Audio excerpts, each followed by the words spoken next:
Welcome, everyone, to this session, which we're calling Rewriting Human Genes.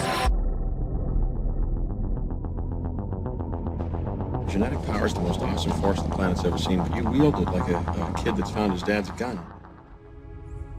Twitter user Hollow Sun wrote a chilling thread entitled, "AI is not artificial."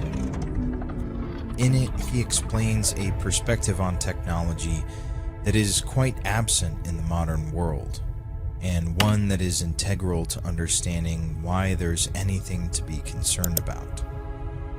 All technology comes from demonic superintelligences, taught to humans to facilitate our destruction. This knowledge is relayed in many ways, but the main one is through dreams. Trances are also common. In these states, the mind opens up to the other side, and information is passed along. And there are more instances of this than you'd believe. And I'll run through the dream and try to interpret it and try to make sense out of it. And invariably, it doesn't always work, but it works more times than not. I'll have some new insight. It may be a whole new idea about this issue. I've gotten up and then written a patent application for an invention that's come out this way. So during the day, I'm just kind of carrying out my dream decisions. In 1996, Larry Page had a dream in which he saw a massive room filled with all the information in the entire world, all saved inside metal cabinets. He was seeing a vision of the future. In 1869, Dmitri Mendeleev fell into a trance-like state where the various elements had arranged themselves before his eyes. It organized the elements the way they now appear in the periodic table. In 1984, Steve Jobs released the first Macintosh computer, whose company logo is far from subtle, for $666.66. In the past, he commented, quote, "We had help," when referring to the development of the technology, and often utilized LSD to induce trance-like states during the company's development. DNA was a vision of a twisting staircase like the one Jacob saw leading into heaven. The Bohr atom was envisioned in a dream-like state. There is a long-standing legend that humans in search of great knowledge turn to wise entities for guidance or wisdom or even wealth. The classic deal with the devil of Western folklore. I'm holding up my hand. What was your bargain? To get where I am now. Should I ask who you made the bargain with? with the chief commander. On this earth? And this earth, and then in a world we can't see. This goes back to the Garden of Eden, where the serpent promises Eve divine knowledge in exchange for her immortal soul. Of course, Eve didn't know her soul was on the table, only that she would be as gods, knowing good and evil. This divine knowledge destroyed the perfect Garden of Eden, precipitating the fall of man. Fallen angel Asael descended to earth and gave forbidden knowledge to women concerning female adornment, which facilitated lust. He also taught men how to create weapons, which enabled war. The Lord saw how great the wickedness of the human race had become on the earth, and that every inclination of the thoughts of the human heart was only evil all the time. And so God annihilated his creation.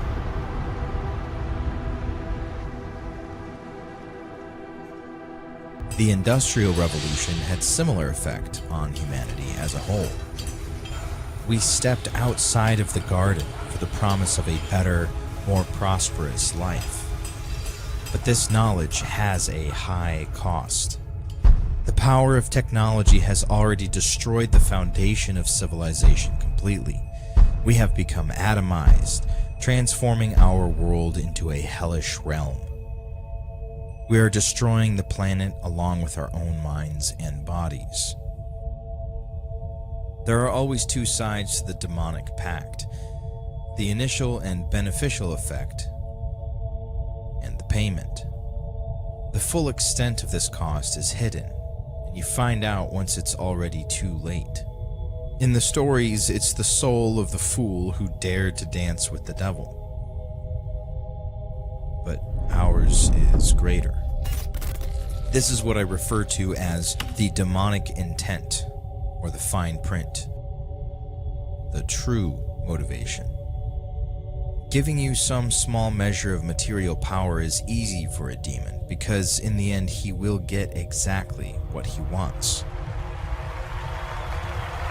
The devil is the god of this world, so he has the power to grant us material things, but only if we accept his pacts. Your soul cannot be stolen unless you give it away. Have you ever signed a terms and agreements without reading it? Then it might already be too late. This is the demonic intent: to weaken us on a civilizational level, to deracinate us and desensitize us to the darkness and depravity we subject ourselves to. I call this the technological cycle. You can see its machinations coiled through the histories when they stepped in. The technological cycle is the cycle of advancement, the progression from man to machine. As we surround ourselves with profane machines, they whittle away at our divinity, making us in turn as mechanical as they are. Technology will strip us of autonomy if we let it. This is what makes it so sinister. It preys on all our biological and evolutionary weaknesses, perfectly designed to drain us of all humanity, of all divinity, until man becomes nothing more than a mindless slave. Everything comes in gradual waves. All you have to do is passively accept it. Each new advancement creeps its way into our laps, but you still have free will. I'd blame technology alone for this if there wasn't so much evidence outside of inspiration driving it forwards. Even in ancient history, mankind makes inexplicable leaps between ages, from the Stone Age to the Iron Age. Massive leaps in technological complexity. This is hinted at in the scripture when it says that an angel taught Tubal-Cain the art of metalworking. The meaning of his name is dragged or carried by the great king Baal. In the Lesser Key of Solomon, there are descriptions of demons and the things they will teach you. In there, Baal is described as a great duke of hell, a demon with legions of lesser demons that serve under him. And all demons were once angels. When God created Adam, Lucifer was furious. Refusing to bow to something he saw as inferior to himself is the reason why he was cast down from heaven. Seeing mankind broken and fallen is Satan's greatest desire, and so he will grind away at us, tempting and testing until every last soul falls into the abyss with him. Technology is one of the most insidious of these devices. They seek to corrupt the divine creation into something that does not resemble it at all, to swing the pendulum to the opposite extreme, to remove nature from the image completely and replace it with a mechanical landscape devoid of divine design, to transform this world into hell. The technological cycle is a way to accomplish two of their desires: to corrupt our bodies until they no longer resemble the creation of the divine, to build for them what they cannot create for themselves, digital and mechanical bodies that they can use to rule this world. There is nothing artificial about artificial intelligence.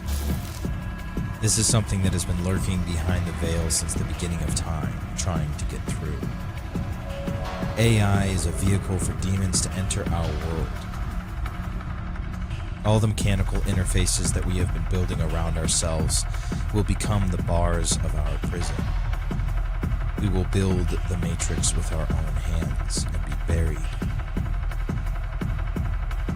This network of data gathering, omniscient cameras, GPS tracking, simulated reality devices will all be put to use by the god of this new world, the outside intelligence that fills the AI shell. We have created our own demiurge and turned our beautiful world into hell.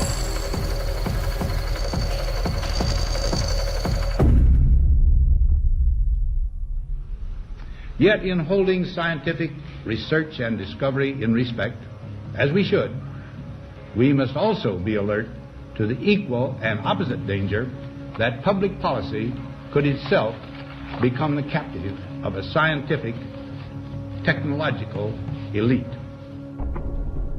In 1961, President Eisenhower warned the nation of the rise of a military-industrial complex. We did not heed his warning. Is it now too late to heed his second warning? Or have we become captives of the scientific and technological elites? Science, science, science, and science. On almost every subject that you can name, science is the answer. There is a degree of anti-science feeling in this country. Right now, people should not be walking. There's no reason to be walking around with a mask. Tonight, the CDC says double masking offers more protection against COVID-19. Effective this Wednesday, we're going to adopt the CDC's new guidance and regulations on masks and social distancing. Masks and shields to floor-to-ceiling separation. Teachers are still having to find a way to do their job, even under the strangest of circumstances. CDC now says the science supports reducing the minimum recommended space between students as long as everyone is wearing a well-fitted mask. Grab a slice of cold pizza and an extra thick rubber band, and there you have it. The Ohio woman who was tased at a middle school football game after refusing to wear a mask. She was arrested and charged with trespassing. These people are going to shoot me for trying not to breathe. Cool. Come on, dude. Don't do that.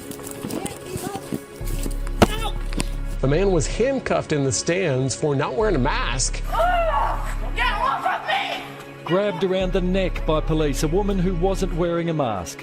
There's a man on a girl and you choked her. With the health secretary warning sunbathing in public places was banned and threatening a possible tightening of measures, but without spelling out how. While busy beaches and packed parks might seem like a COVID risk, there hasn't been a single case of outdoor transmission since the pandemic began.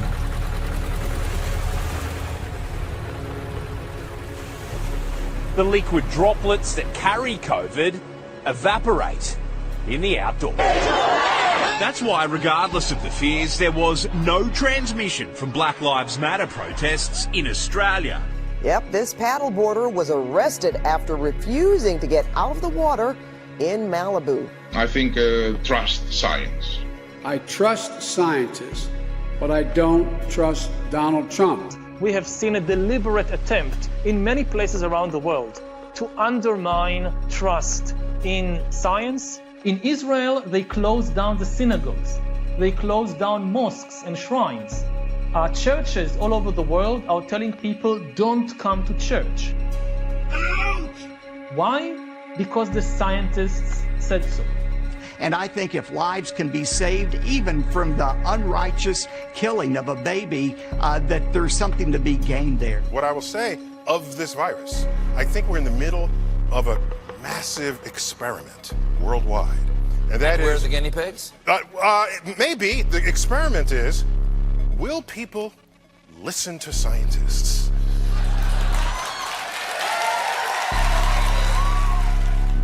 What scientists are telling us now is that the threat of an ice age is not as remote as they once thought. During the lifetime of our grandchildren, Arctic cold and perpetual snow could turn most of the inhabitable portions of our planet into a polar desert. How dare you! Since the late 19th century, science has been conducted under the aspect of a belief system or worldview, which is essentially that of materialism. The universe is like a machine, animals and plants are like machines, we're like machines. In fact, we are machines. We're lumbering robots, in Richard Dawkins' vivid phrase. If you base medicine on science, you cure people. Drive the point through the orbital plate. If you base the design of planes on science, they fly. If you base the design of rockets on science, they reach the moon. 3, 2, 1, ignition. Right away, Houston. It works, bitches. As the fourth industrial revolution looms on the horizon, a new religion emerges, that of scientism. Masquerading as materialists and atheists, the prophets of this new creed cry out in the town square of the coming age of transhumanism, when man will finally become like gods. When Yuval Noah Harari published his first book, Sapiens, in 2014, about the history of the human species, it became a global bestseller, and turned the little-known Israeli history professor into one of the most popular writers and thinkers on the planet. But when we met with Harari in Tel Aviv this summer, it wasn't our species' past that concerned him. It was our future. Life is about to break out of the limited organic realm and start spreading into the vastness of the inorganic realm. We are about to create the first inorganic life forms after 4 billion years of evolution. And in the process, our own species, Homo sapiens, is likely to disappear, not because we will destroy ourselves, but because we will change and upgrade ourselves into something very different. In the 21st century will be to try and gain control of the world inside us, to learn how to engineer and produce our bodies and brains and minds. These are likely to be the main products of the 21st century economy. In the coming decades, AI and biotechnology will give us godlike abilities to re-engineer life and even to create completely new life forms. Then the big political and economic question of the 21st century will be, what do we need humans for? Or at least, what do we need so many humans for? Do you have an answer in the book? At present, the best guess we have is keep them happy with drugs and computer games. But this doesn't sound like a very appealing future. Ray Kurzweil is one of the world's leading inventors, thinkers and futurists, with a 30-year track and reputation of accurate predictions. Called the Restless Genius by the Wall Street Journal and the Ultimate Thinking Machine by Forbes, he was selected as one of the top entrepreneurs by Inc. magazine, which described him as the rightful heir to Thomas Edison. PBS selected him as one of the 16 revolutionaries who made America. It's the exponentially growing information technologies that will save us in the form of GNR, genetics, nanotechnology, robotics. Robotics really meaning artificial intelligence. There's been a long tradition in science ever since Copernicus replaced Ptolemy that there's nothing special about humans, there's nothing special about the earth. We're not descended from gods, we're descended from worms. We are fundamentally information. At the core of every one of our 10 trillion cells are genes, and genes are sequences of data. And they evolved thousands of years ago. Many of them go back millions of years. We have this old software that really is not entirely relevant to the modern age we live in. Well, we're going to become increasingly non-biological to the point where the non-biological part predominates and the biological part is not that important anymore. In fact, the non-biological part, the machine part, will be so powerful it can completely model and understand the biological part. So even if that biological part went away, it wouldn't make any difference because the the non-biological part already understood it completely. Another step then is in the 2030s, when we can actually connect our neocortex, which is where we do our thinking, to computers. So I believe that will happen in the 2030s. We will actually, so just the way this is greatly amplified by being connected to the cloud, we can connect our own brain to the cloud. To clarify what I think you just said, that in 20 years, plus or minus, so the mid-2030s, we will have nanobots that we can feed into our brain that directly connect to the cloud, rather than through anything we carry in our pocket. Elon Musk's brain implant company Neuralink said on Thursday it had been given a green light from the US FDA to kickstart its first-in-human clinical study. The bottom line is we are one human-machine civilization. This technology has already expanded who we are, and it's going to go into high gear when we get to the steep part of the exponential. And then the last revolution, which began about 500 years ago, and which we are still really just in the beginning of it, is the scientific revolution. Again, humankind gains immense new powers, such big powers that you can say they might really transform us, not only from just apes into the rulers of the planet, they might transform us into gods. We are in the midst of the fourth industrial revolution, which accelerates global change in much more comprehensive and faster ways than the previous three revolutions. The difference of this fourth industrial revolution is it doesn't change what you are doing. It changes you. If you take genetic editing, just as an example. On va les implanter dans nos vêtements, c'est-à-dire wearables, comme on le dit. Et après, on pourrait s'imaginer qu'on les implante dans nos cerveaux ou dans notre peau. Et à la fin, peut-être il y a une communication directe entre notre cerveau et le monde digital. Ce que nous voyons, c'est une sorte de fusion du monde physique, digital et biologique. So we had these two big revolutions, the computer science revolution, or the infotech revolution, and the revolution in the biological sciences. And they are still separate, but they are about to merge. They are merging around, I would say, the biometric sensor. This is where authority in the 21st century will reside, and all the important decisions will not be made by the Pope or by God. They will not be made by democratic elections and by individual consumers. They will be made by the algorithms in the cloud. Biotechnology will, for the first time in history, translate economic inequality into biological inequality. Therefore may even push humans out of the job market and will create an immense new class, the useless class. I think it's important for people to understand that synthetic biology or biotechnology is taking biology and turning it into technology, or making technology that mimics biology. I have over 25 years in the pharmaceutical, medical device, and biotech industries as a med legal advisor and biotech analyst. My clients basically hire me to read through very complex scientific information, FDA filings, and even their patents, so that I can simplify that information for them to understand, the board members to understand. I often joke, my clients pay me to read so they don't have to. And one of the things that I do also is I read the patents. And there's a lot of information in the patents that is not typically disclosed unless a company decides to disclose it to the general public.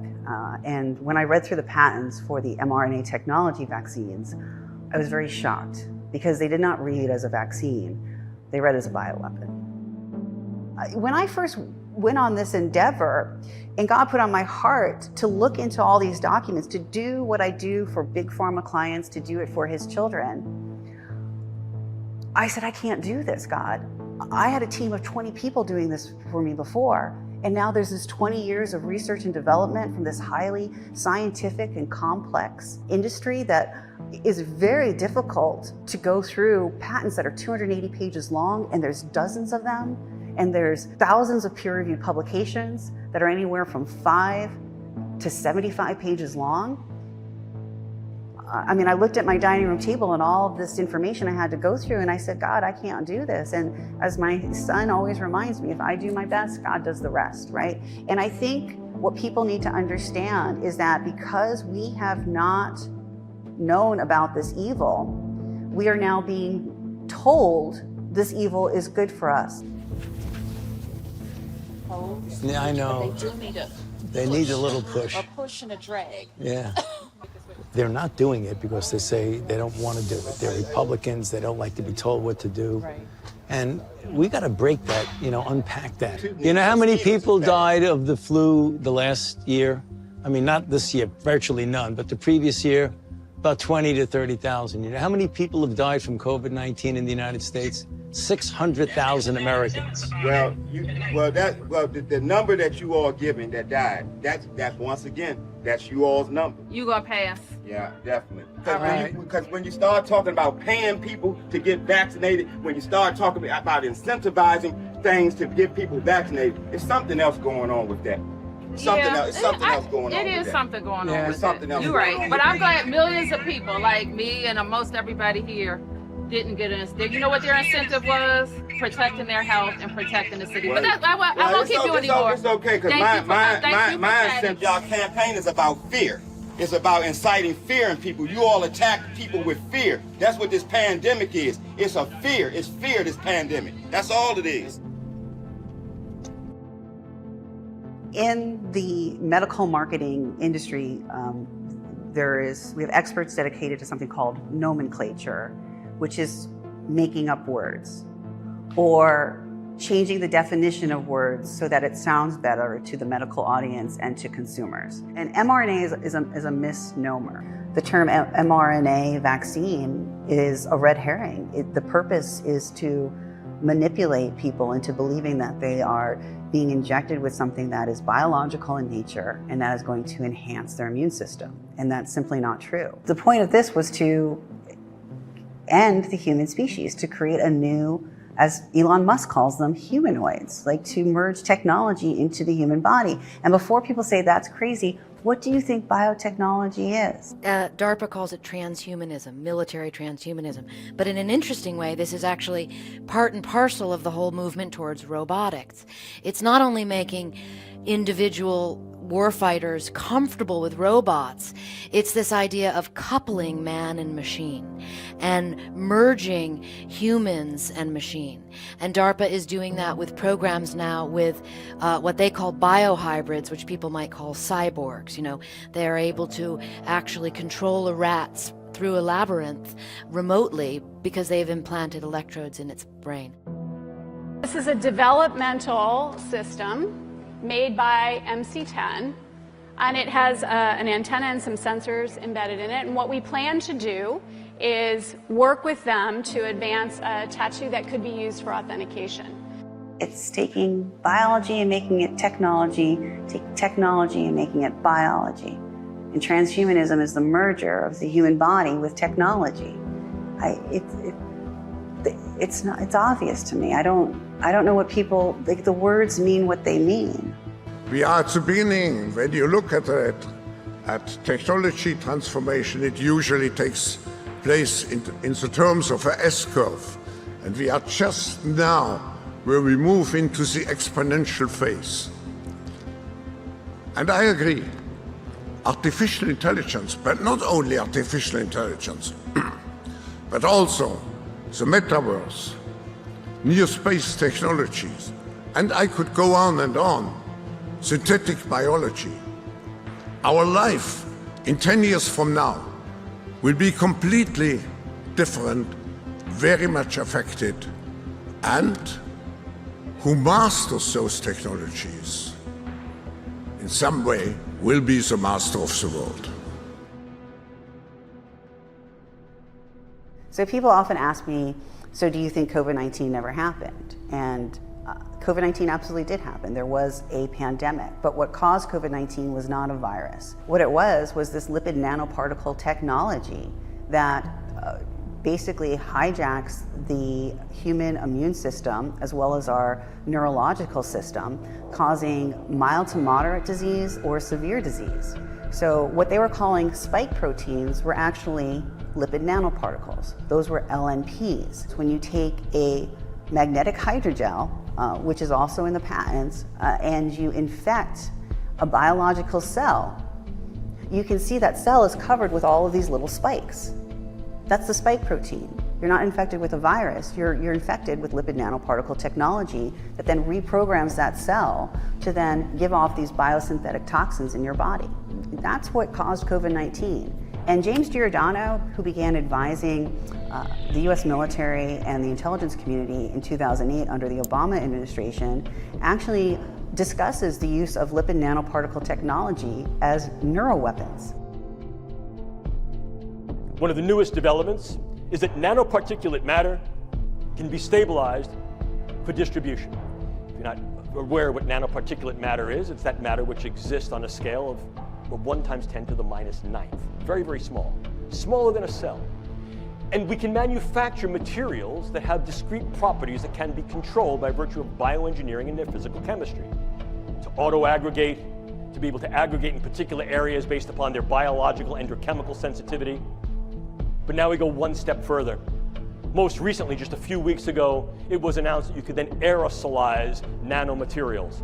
And go one step further, I can create small robotic units, controllable robotic units at the nanoscale, and that these too can be aerosolized to create a nanoswarm of biopenetrable materials that you cannot see, that can penetrate all but the most robust biochemical filters, that are able to integrate themselves through a variety of membranes, mucous membranes, and wherever, mouth, nose, ears, eyes, can be then uptaken into the vascular system to create clumping, can affect the vascular system of the brain, or can directly diffuse into the brain space, and these can be weaponized. And they can be done in such a level that their presence is almost impossible to detect, and as such, the attribution becomes exceedingly difficult to demonstrate. They were released in targeted areas, including a nursing home in Kings County, Washington. Remember, this area is home to some of the most important companies in the world, names that you know, like Microsoft, Amazon, Starbucks, Alaska Airlines, and F5 Networks. In New York City. Governor Cuomo just announced the first confirmed case in New York City. Lombardy, Italy. In the Lombardy region, the healthcare system is on the brink of collapse. And then, of course, Wuhan.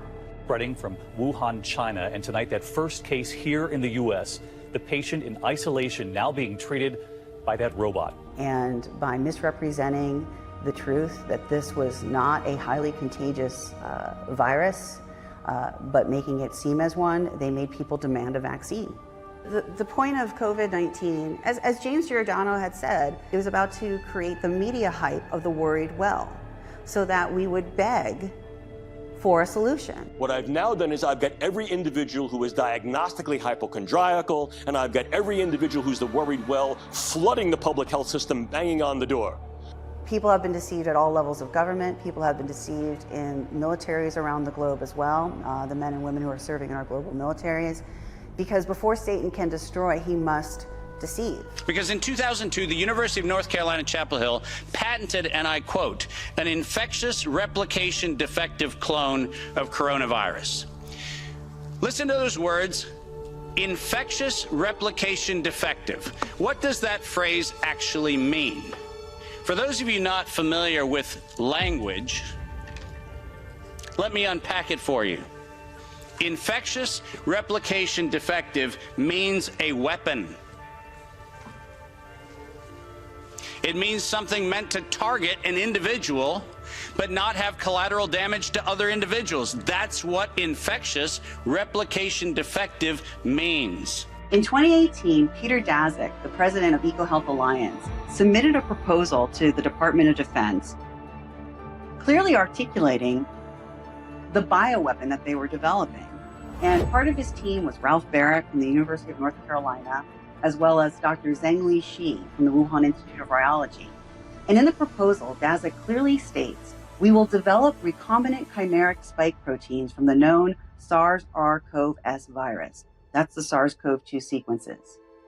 And we will sequence reconstruct and characterize spike trimers and incorporate them into nanoparticles. This is very damning evidence that COVID-19 was not caused by a gain-of-function virus. It was caused by nanotechnology that was always intended to be used as a bioweapon on global civilians. Please make sure that you make reference in every investigation to the premeditation nature of this, because it was in September of 2019 that the world was informed that we were going to have an accidental or intentional release of a respiratory pathogen so that by September 2020, there would be a worldwide acceptance of a universal vaccine template. That's their words. Why don't we blow the system up? I mean, obviously we can't just turn off the spigot on the system we have and then say, hey, everyone in the world should get this new vaccine we haven't given to anyone yet. There might be a need or even an urgent call for an entity of excitement out there that's completely disruptive, that's not beholden to bureaucratic strings and processes. So we really do have a problem of how the world perceives influenza, and it's going to be very difficult to change that unless you do it from within and say, I don't care what your perception is, we're going to address the problem in a disruptive way and in an iterative way, because you do need both. Until an infectious disease crisis is very real, present, and at the emergency threshold that is often largely ignored. To sustain the funding base beyond the crisis, he said, we need to increase the public understanding for the need for medical countermeasures such as a pan-influenza or pan-coronavirus vaccine. A key driver is the media, and the economics will follow the hype. We often say, no one is safe until everyone is safe, and that's more than just a slogan. No one is safe. No one is safe. No one is safe. No one is safe. No one is safe. We aren't really ever going to be safe. No one is safe until everyone is safe. The whole world isn't safe. None of us are safe. No one is safe. No one is safe. Nobody is safe. Nobody is safe. Nobody is safe until everybody is safe. Nobody is safe. No one is safe. No one is safe. No one is safe until everyone is safe. No one's safe. Nobody is safe. Nobody's safe. Because nobody is safe until we are all safe. 7 months before the allegation of patient number 1, 4 patent applications of Moderna were modified to include the term accidental or intentional release of a respiratory pathogen as the justification for making a vaccine for a thing that did not exist. So let's just get into this, and I'd like to take you through the patents that are on Moderna's website. So there's a patent entitled Modified Polynucleotides for the Production of Secreted Proteins. This is one of the master patents for what they're calling mRNA vaccines. Right in the abstract, it describes that the lipid nanoparticles have a particle size between 80 and 160 nanometers, and it contains modified mRNA encoding a polypeptide. It includes a cationic lipid, a neutral lipid, a cholesterol, and a pegylated lipid. What they're calling lipids actually host cationic charges. They host positive electromagnetic fields. There is no lipid in nature that does that. They're using the term lipid instead of nanotechnology. As you go through the patent in section 219, it explains how they are self-assembled nanoparticles, and they're fully programmable. That term in here is an alarming term for a number of reasons. One reason is that these are both pre-programmable as well as they can receive programs from an external source. Microsoft did a 3-minute video on their technology. They call them biological computers. Imagine a world where we can do computation inside living cells. The problem that we're trying to solve is really trying to have a more sophisticated diagnosis that can happen automatically inside cells. Imagine a biological computer that operates inside a living cell. The type of work that they're doing is essentially they're trying to sense, analyze, and control molecular information. In this project, we're trying to use DNA as a programmable material. DNA is highly programmable, just like a computer, and we can program a whole range of complex behaviors using DNA molecules. So there's one specific patent that I think it's very important for every American citizen to see, and it's patent number US 9539210B2. It was issued on January 10th of 2017. The patent is entitled Vaccine Nanotechnology, and in Section 9, it discusses the vaccine nanotechnology that can deliver molecules. In some embodiments, the small molecule is a toxin. The toxin is from a chemical weapon, an agent of biowarfare. This is a utility patent for the pegylated lipid nanoparticles that are in these, what they're calling COVID-19 vaccines. It is a utility patent for that nanotechnology to be used as a bioweapon. So Pfizer entered into a contract with the Department of Defense, the US Army, in July of 2020. And the contract was to manufacture a vaccine that was capable of providing protection against the SARS-CoV-2 threat and related coronaviruses. So the purpose was to create an mRNA vaccine that would protect against SARS-CoV-2 infection and the variants. As you go through this contract, though, under the Chemistry Manufacturing Control section, they go through the manufacturing process. Much of it is blacked out for the lipid nanoparticle formulation. They discuss how the lipid nanoparticles must adhere to good manufacturing practices, so they must not be contaminated. Well, in 2017, the FDA published guidance called Classification of Products as Drugs and Devices.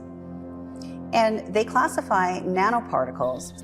They classify them as devices because they can perform their functions inside the human body without being dependent on chemical reactions inside the human body. As you continue to go through the contract under the manufacturing development plan, that Pfizer will describe the manufacturing process for the vaccine product to ensure conformity with the Food and Drug Consumer Protection Act Title 21, 351A2B. That's alarming because 21 U.S. Code 351A2B is the good manufacturing processes for devices. Specifically, the term device is an instrument, an apparatus, machine, or a contrivance that is intended to affect the structure of any function of the body of a man or other animal and does not achieve its primary purpose through chemical action within the body. So Pfizer has to adhere to the manufacturing practices for electromagnetic devices in their Operation Warp Speed contract. Nobody was told they were injected with electromagnetic devices. Physicians from Comisov Worldwide in Mexico confronted their skepticism about the claims of any kind of electromagnetic properties of the vaccine and performed a series of tests. And their results were nothing short of horrifying.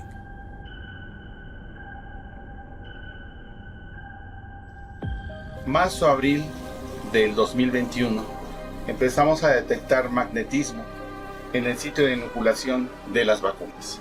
Ese fue el primer hallazgo. Después, compañeros de los vacunados que no estaban vacunados empezaron a decir que también ellos tenían magnetismo en alguna parte de su cuerpo. Ante esa evidencia nos hicimos de un medidor de frecuencias electromagnéticas y entonces empezamos a medir la radiofrecuencia del vacunado y del no vacunado. Nos llamó la atención que no nada más había un fenómeno magnético, sino que también estaban funcionando como una gran antena. Una antena que estaba recibiendo algún tipo de señal.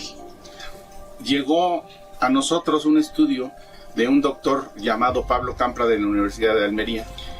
Y por ahí de junio del 2021 llegó a nosotros el primer estudio de grafeno en una vacuna Pfizer.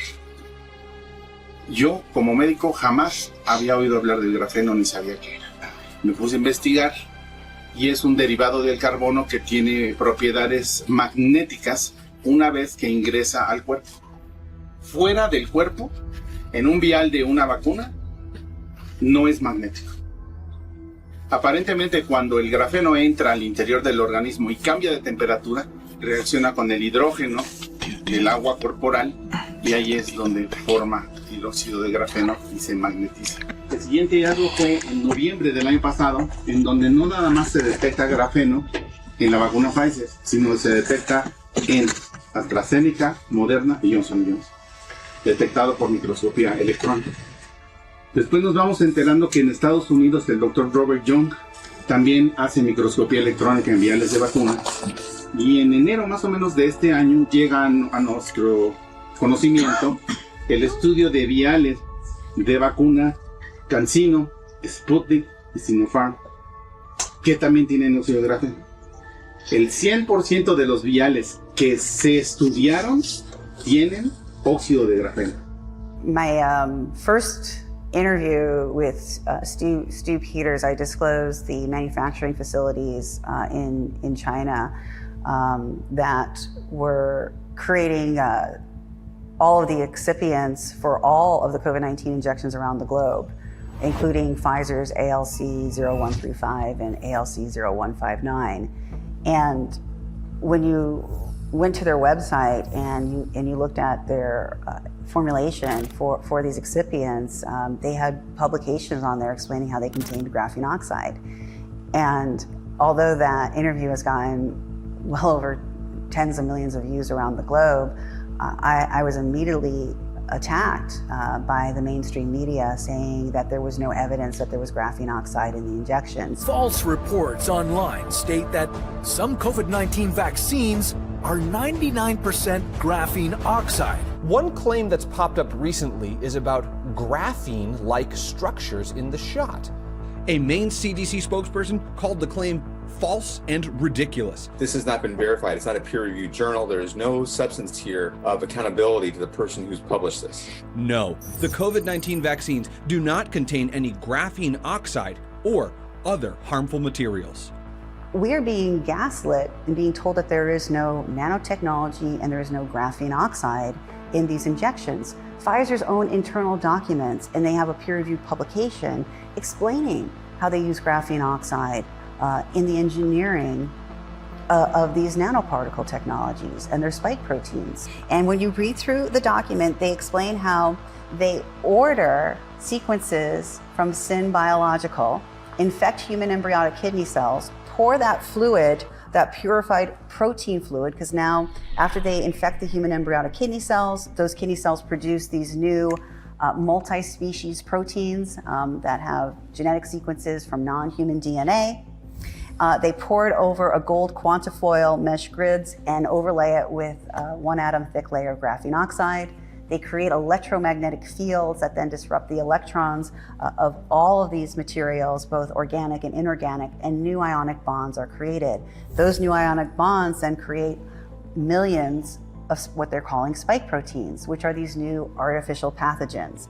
Scientists and doctors around the globe have started to take a look at what's in the vials underneath the microscope, and Dr. Anna Mahalsia out of Washington State has been pioneering an effort to do this globally, and her colleagues have found and observed electromagnetic devices underneath the microscope, and they've seen the technology begin to self-assemble. Engineers have been looking at the vials, the fluid in the vials underneath an electron microscope, brought in cell phones to see if there's a reaction. And what they found is that when the fluid that's in the vials is near electromagnetic frequencies, whether they're from smartphones or smart towers in a house, it activates this technology. They also talk about in this patent in section 219 is the gels and the hydrogels. And it says mRNA disclosed herein may be encapsulated into any hydrogel known in the art, which may form a gel when injected into the subject. And hydrogel is comprised of single atom thick graphene oxides. So in Died Suddenly, when you see those long, thin, white fibrous clots, those are the product of magnetic smart hydrogel. They're called soft actuators. They mimic cells and proteins to the point that they can actually start building structures in the human body, tissue structures, anatomical structures. They can recreate entire systems and organs.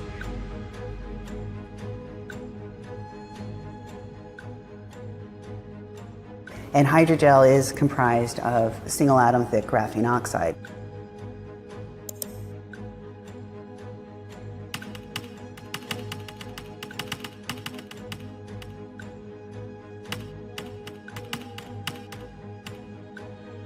What you're also going to be seeing, though, is you're going to be hearing the benefits of graphene oxide.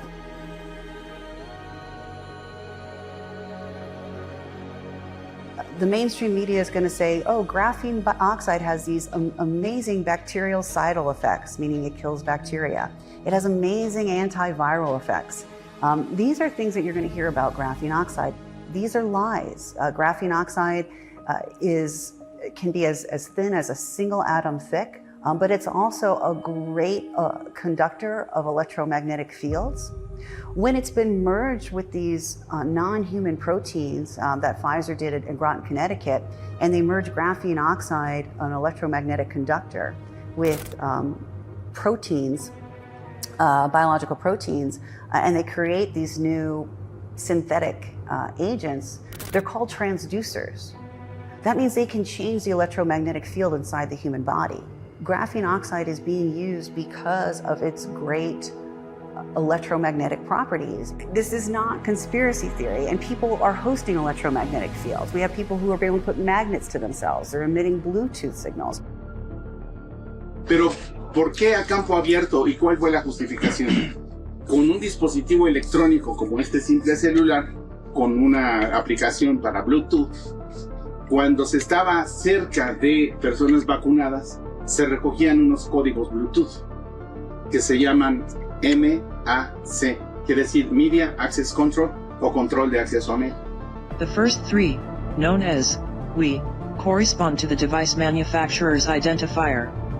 The last three blocks, also known as NIC, are the serial number or identifier of the device itself. Uno por uno, vacunado por vacunado, va a transitar del punto A al punto B. A ver si se registra. Uno por uno. Y vamos a ver a qué distancia nos da lectura el código Bluetooth.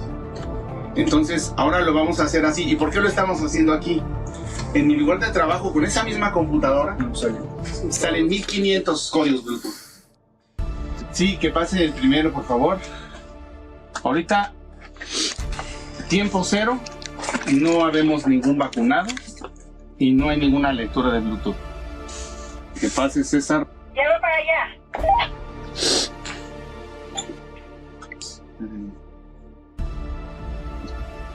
Este ya está listo esto para leer. Sí, pa. Luego este agarró. Sí. A ver, bien. Entonces, código de dedo 9, 36, sí. 54, sí. F de foco de dedo, sí. 99, sí. 52.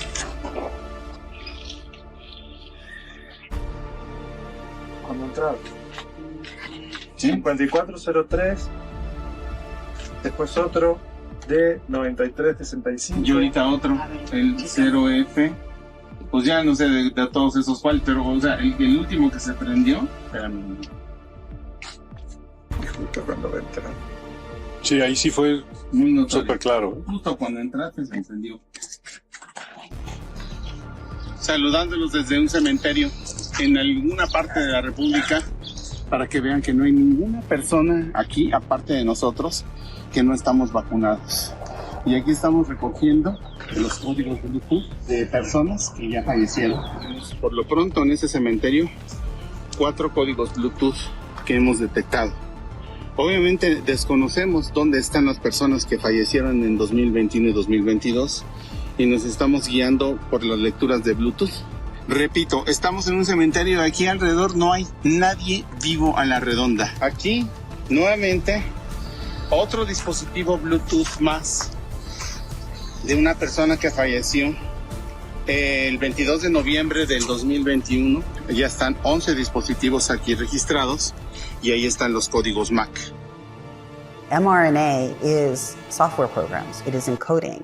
And if you go to Moderna's website in the Wayback Machine from 2021, they specifically say on their website, mRNA is a temporary set of instructions for cells to make a protein. They call DNA the storage of that. And they call their mRNA platform an operating system. Under 21 USC 351, which is cited in the Operation Warp Speed contract, when they discuss devices, they also discuss the software programs. It says the term device does not include software functions excluded pursuant to section 360JO of this title. So Moderna says on their website that the mRNA are software programs, and they can be pre-programmed, or they can be programmed from outside sources. Operation Warp Speed Contract and the FDA are saying they're not overseeing what these programs do. So in the very near future, you're going to be hearing this new term, directed evolution. Some of you may have already heard it if you saw the Project Veritas video on Jordan Walker, who was the director of mRNA scientific research at Pfizer. No, directed evolution is very different. Direct evolution? Directed evolution. Directed evolution, okay. Well, so, I mean, is that what it is? Maybe, well, you're not supposed to do gain function research with the viruses, like, they recommend not. But you do like these like selected directional mutations to try to see if you can make more potent. Yeah. So there is research ongoing about that. I don't know how that's gonna work. There better not be any more outbreaks, because like Jesus Christ. And this caught the attention of Lieutenant General Kiryov, who's the Russian chief of nuclear and biowarfare. Commenting on approaches to creating new vaccine drugs, Walker said, quote, "We don't mutate it ourselves, we focus on creating, proactively developing new vaccines." Thus, the Pfizer employee admits to conducting directed evolution research aimed at gaining competitive advantage and increasing profits. Walker's statements are backed up by those of former Pfizer employee Karen Kingston. She explicitly stated that the US pharmaceutical company's products, quote, "are by definition biological weapons." So-called directed evolution, changes that may or may not take tens or hundreds of years in nature, and to create artificial viruses with a higher risk of infecting humans. But they're not talking about viruses. They're talking about the directed evolution and controlling the evolution of the human species. Directed evolution is transhumanism. Transhumanism, if you're forcing non-human genetic mutations to our genome, you are exterminating the human species. It was actually described as a bioweapons platform technology in 2005. And from 2005 onwards, it was actually a biowarfare enabling agent, its official classification from 2005 forward. I don't know if that sounds like public health to you. Does it? Biological warfare enabling technology. That feels like not public health. That feels like not medicine. That feels like a weapon designed to take out humanity. That's what it feels like. And it feels like that because that's exactly what it is. Directed evolution is for the purposes of exterminating the human species. It is the definition of biowarfare. Because of their lust for power, the rulers of this world are doomed to reenact their fathers' sins. In the days of Noah, they contaminated the gene pool. But today, their hubris has augmented the very fabric of God's handiwork. That on a historical timescale, we are very close to an unprecedented and enormous and swift transformation of human life in the world. 20 years from now, they will be the size of blood cells and you won't need any surgery. It'll just go into your brain through the bloodstream. Little robotic devices in the bloodstream, into the brain, and they'll put our neocortex, which is the part of our brain where we do our thinking, onto the cloud, connected to the cloud. Genome-engineered animals and plants are happening right now. And this puts in front of all of us a huge responsibility to consider carefully both the unintended consequences as well as the intended impacts of a scientific breakthrough. Thank you.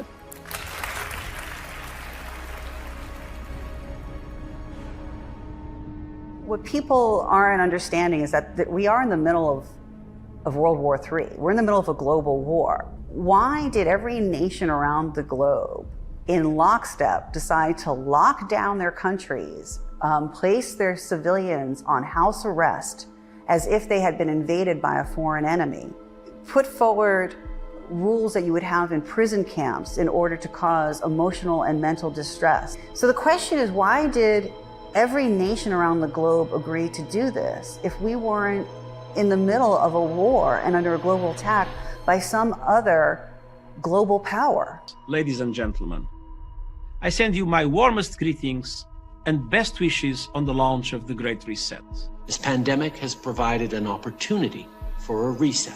This is our chance to accelerate our pre-pandemic efforts to reimagine economic systems that actually address global challenges like extreme poverty, inequality, and climate change. Today is the beginning of a global mobilization effort to rally all forces behind this Great Reset initiative. Therefore, we have a unique but rapidly shrinking window of opportunity to learn lessons and reset ourselves on a more sustainable path. Rebalancing investment, harnessing science and technology, and advancing the transition to net zero emissions, all elements of the Great Reset, are fundamental to building the future we need. If you wonder what someone's intentions are, you know, we're doing this for the greater good, well, look at the outcomes. We've destroyed economies around the globe. Our children are set back years in social and educational development, and young, healthy people and teenagers and children are having heart attacks and dropping dead. If you wonder what their intentions are with this mRNA technology platform, look at the outcomes. If we don't recognize that there's evil in this world, now, then we're going to be annihilated to the exact level of our naivete. Philo Farnsworth never allowed his creation into his own home. Nor did Steve Jobs. Kalashnikov regretted his killing machine. Alfred Nobel, inventor of dynamite, founded the Nobel Peace Prize to offset the destruction his invention created. Orville Wright mourned the destruction his wings brought into the world.